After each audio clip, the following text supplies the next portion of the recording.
I am safe. I am enhanced. I am supported. All is well. Happy day, everyone. Welcome again to Try on Thriving. I am Erica Kesse. I am a love force with mysterious wisdom, celebrating life.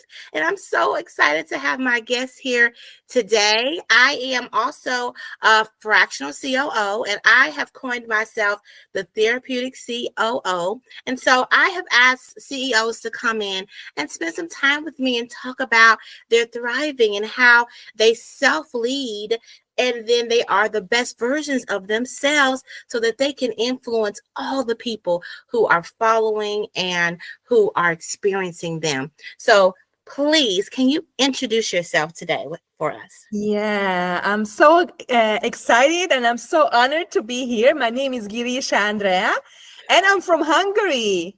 And I'm an economist and I've been working in EU projects, and also I worked in Africa as an international expert in different kind of fields, but mainly in procurement.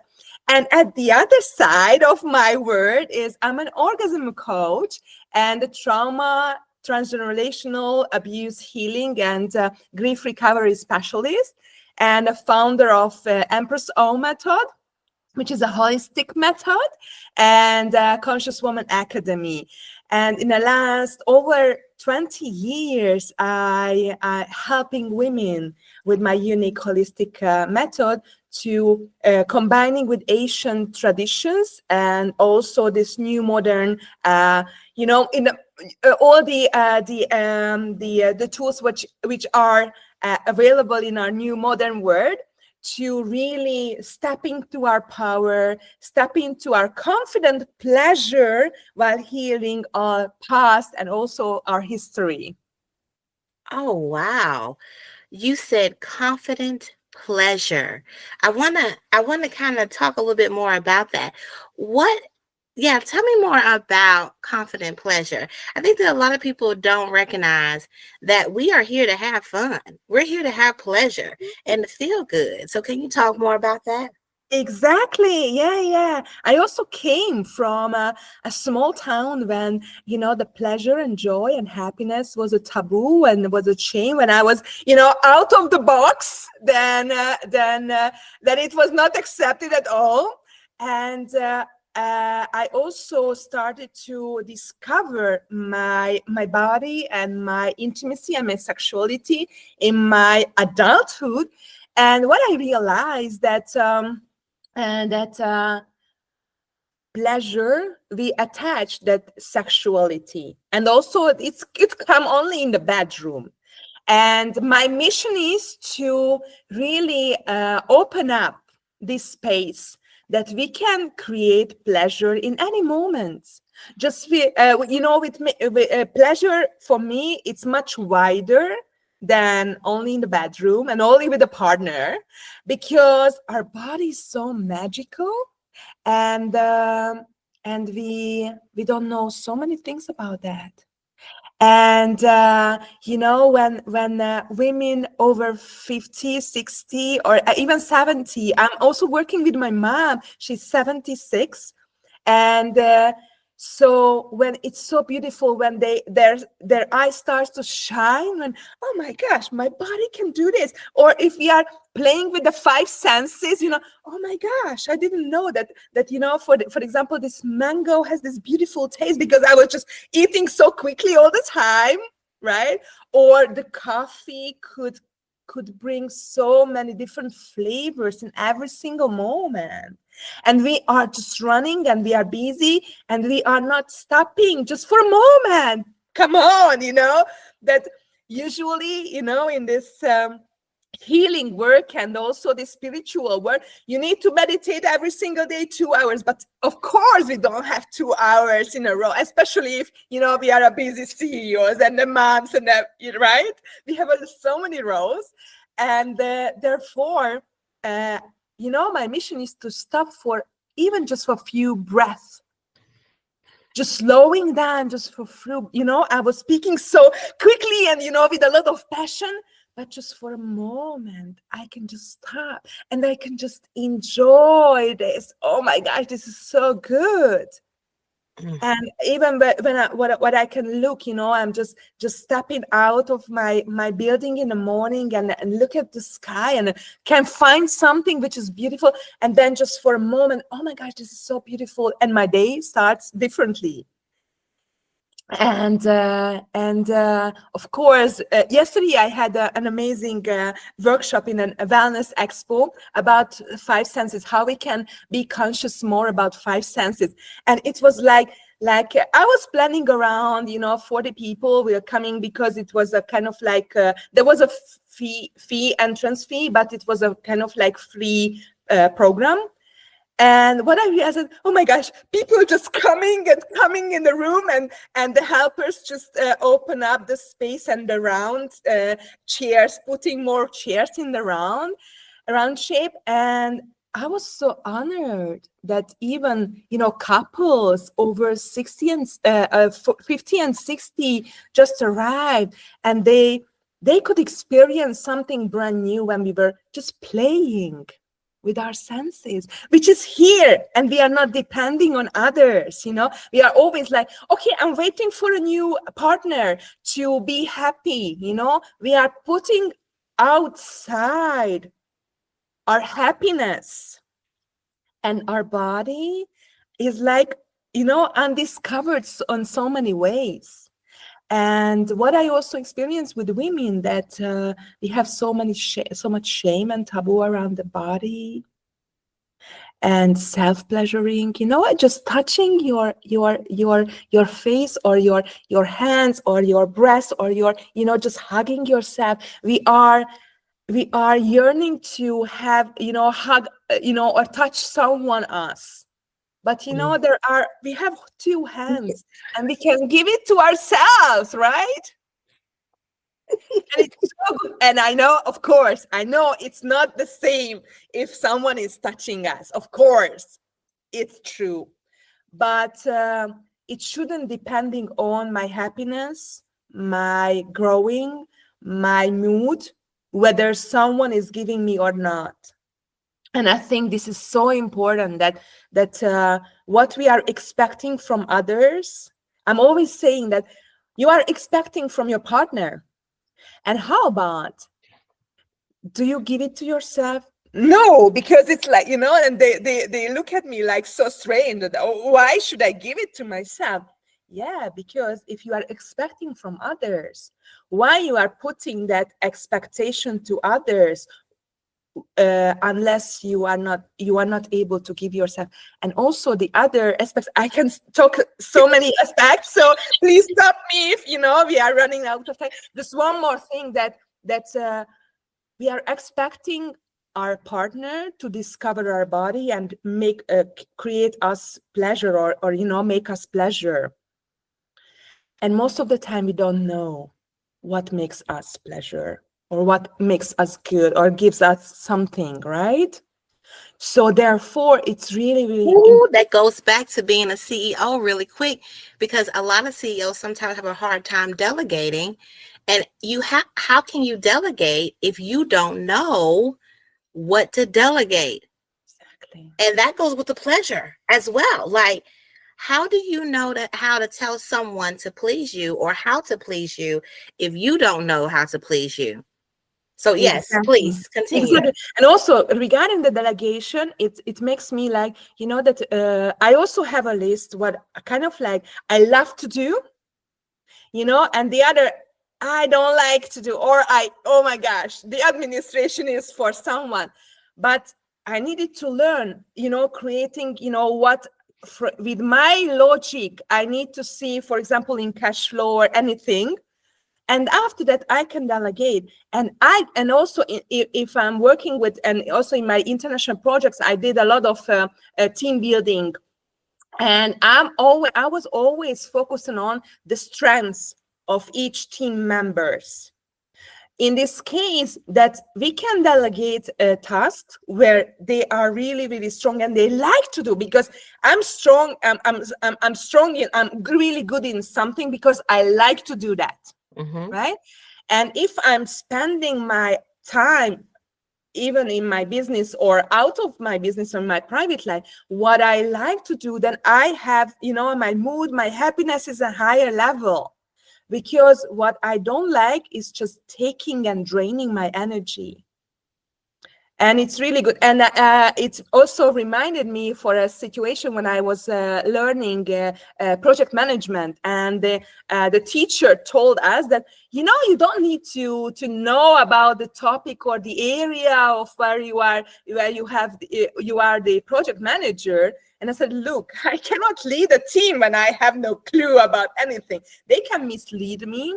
And even I cannot be authentic when I'm representing the team. And also the other side, what I also learned, I was in a project when I was doing, in online courses background, the websites and also the Kajabi and everything. And as I learned how to do that, and of course, partially I liked it, there were things what I didn't like, but I learned also that how big work is. Not just, I can see, on a website few photos and I wrote the text, but how much work is behind of it to make it amazing. In this case, as a CEO, I'm valuing Yes. my subcontractors, my team better. I have goosebumps.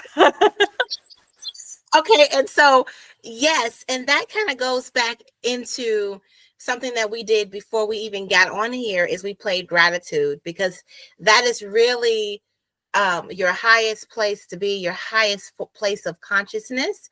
And so I wanted to ask you about something that I asked you to do before coming to the show, is to do the Thrive Plan. The Thrive Plan is a self-reflection for you to just sit down and reflect on your self-awareness, where it shows up physically, mentally, emotionally, spiritually. So I know you probably align with that, because you talked about senses, but also how do you cope? What do you do? What's the self-care that you do in the moment so you can get back to pleasure? We're supposed to stay in pleasure. So a lot of times we've learned to stay in despair, or to stay in the pain, or to stay in the abuse, right?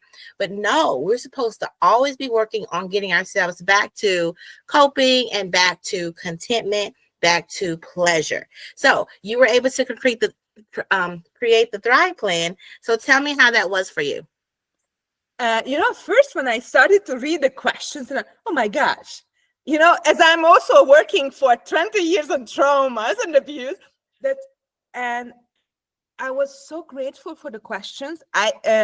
Honestly, I haven't seen this kind of like complex and deep questioners. So thank you very much to really showing and sharing with the word, because I've studied with the top trauma healers in the world, and I read hundreds of books in the topic, and I also doing a really, really deep work. And I believe in a true transformation when we really stepping out from this loop of abuse, and also our mind rounds.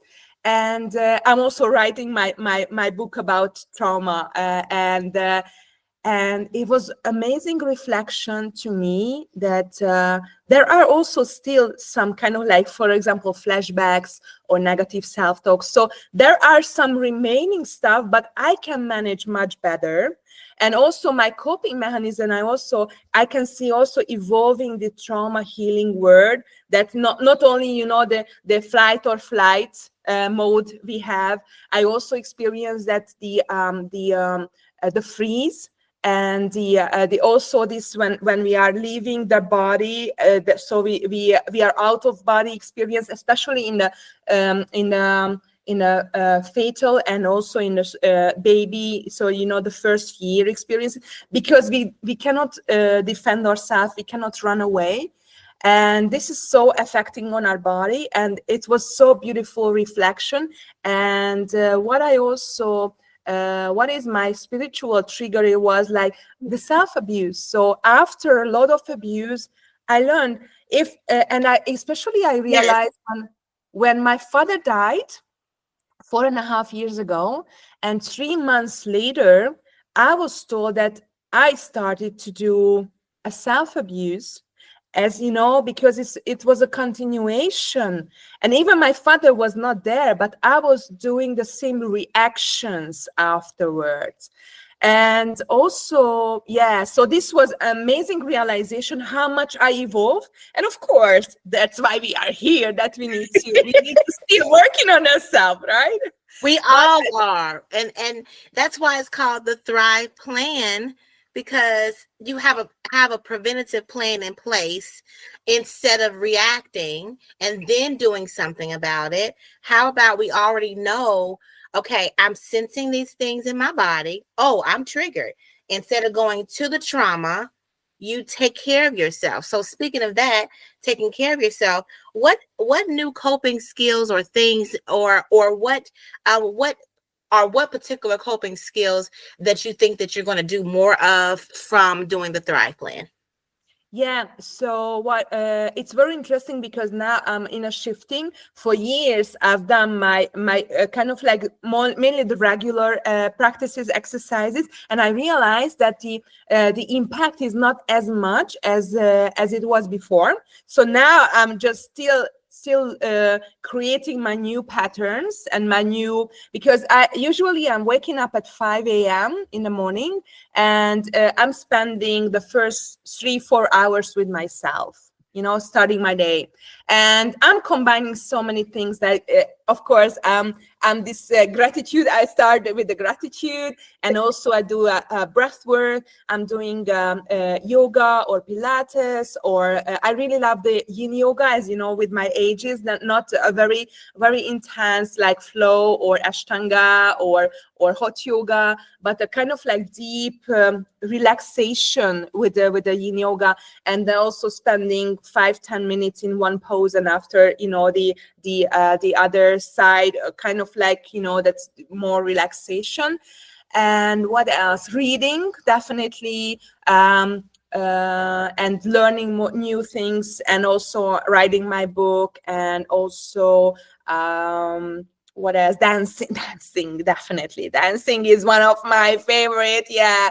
And Yes. yeah, in the morning I'm starting a little bit with the slow movements, and then during the day, I'm always, when I have like 5 minutes in a breaks or something, then I'm just asking myself, what would be the most pleasurable moment for me? What do I need right now?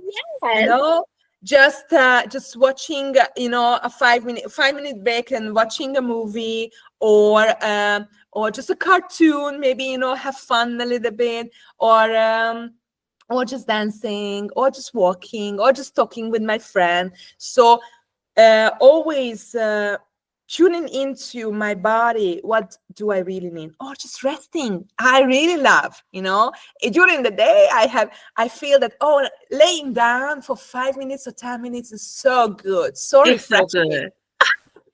It's so good. I nap every day. It has that. It's just a part of. Sometimes when I'm able to get 2 or 3 naps in and a meditation, so good. So something that I heard you say is starting your day really does help you to keep yourself on a normal centered place, regulated place. But then you also put in additional breaks and care within your day, just checking in.